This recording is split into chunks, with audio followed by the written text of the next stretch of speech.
গ্রীষ্মকাল সম্পর্কে রচনা লেখো।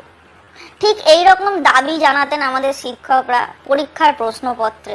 আমরা সকলেই হামলে পড়ে সেটা লিখে ফেলতাম। কিন্তু এখন দিনকাল বদলেছে। আগে অন্যরকম গরম পড়তো, এখন অন্যরকম গরম পড়ে। ঠিক সেই কারণে আগে গ্রীষ্মকাল সম্পর্কে যেভাবে রচনা লেখা হতো এখন সেভাবে লিখলে কিন্তু চলবে না।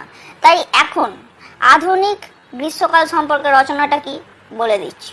দেখুন, গরমকালকে শুধু গরমকাল বলে ডাকলে কিন্তু তার অপমান করা হয়। গরমকাল আসলে হচ্ছে একটা হারামজাদা কাল। আগে আমরা গরমকাল রচনায় কি লিখতাম? বৈশাখ ও জ্যৈষ্ঠ, এই 2 মাস হচ্ছে গরমকাল। কিন্তু এখন সালা শীতকাল বাদ দিয়ে সব কালই গরমকাল। আগে আমরা রচনায় লিখতাম যে সূর্যের তাপে নদী ফদি নালা ফালা খাল ফাল বিল ফিল পুকুর ফুকুর সব শুকিয়ে যায়। কিন্তু এখন কি লিখতে হবে?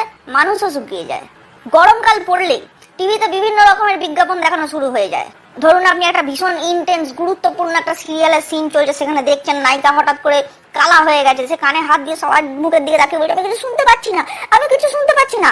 হঠাৎ করে তারই মাঝে চুবতে জ্বলতে গরমি কা মৌসম আয়া বলে একটা বিশাল রাগাশ্রয়ী একটা বিজ্ঞাপনের গান শুরু হয়ে যাবে। এরপরে কি শুরু হয়ে যাবে? পেপসি, থামস আপ, আইসক্রিম, হেনা তেনা ডিও ফিও সাবান ফাবান সবকিছু নিয়ে চলে আসবে বিজ্ঞাপন নিয়ে। মানে আপনি টিভিতে যাই দেখুন না কেন, আপনার টিভি দেখার মুডের ওপর পুরো ঘামাচি বসিয়ে দেবে।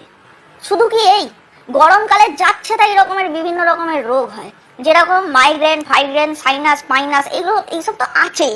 লোকে মানে সে হাগরের মতন করে আম খায়, পেলো কি পেলো না, দেখতো না দেখ আম খেয়ে ফেলছে, এবং সেই আম খাওয়ার ফলে পেটের মধ্যে তৈরি হয় ম্যাঙ্গো হোপ, মানে আম আসা, এবং এই আম আসার ফলেই বারবার বড় বাইরে যেতে হয়। কিন্তু এই সময়টা না, দুপুর বেলায় বড় বাইরে যাওয়াটা গরমকালে অত্যন্ত বিপজ্জনক হয়ে ওঠে।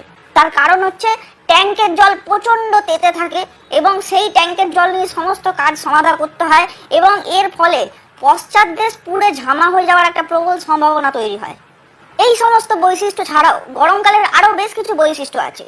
গরমকালে বহু মেয়েকে, বিশেষ করে যারা ডেলি প্যাসেঞ্জারি করে ট্রেনে বাসে, তাদেরকে কি করতে দেখা যায়? সকাল সকাল পুরো বেড কভারের মতন করে সারা মুখে মাথায় একটা বড় সাদা বা সেরকমই ছাপা হালকা কালারের ওড়না পেঁচিয়ে ঘুরতে দেখা যায়। যেটুকু চোখের অংশ বাকি থাকে তার মধ্যেও তারা সানগ্লাস পরে নেয়, এবং হাতে কনুই ফনুই দিয়ে পারলে প্রায় সেই বগল পর্যন্ত হাত মোজা পরে নেয়। দূর থেকে দেখলে মনে হয় মিশরের মমি হেঁটে আসছে, কিন্তু তাও তাদের দেখে ভয় করে না। গরমকালে মানুষ বহুবার চান করে, 1-2 বার করে ঠান্ডা জলে, আর বাকি সময়টা নিজেদেরই ঘামে। মানুষ এই সময় প্রচন্ড প্রোডাক্টিভ হয়ে ওঠে, সারাদিন নুন জল তৈরি করছে। এই গরমকালই হচ্ছে সেই হাড় হাবাতে কাল, যে সময় মানুষ জানে যে গরমে পুরো কেলিয়ে যাব, সেই সমস্ত কিছু জেনেও এসো হে বৈশাখ এসো এসো বলে ঢং করে গরমকালকে ডেকে আনে। গরমকালে বহু জনবহুল অনুষ্ঠান হয়, প্রচুর জমায়েত হয়।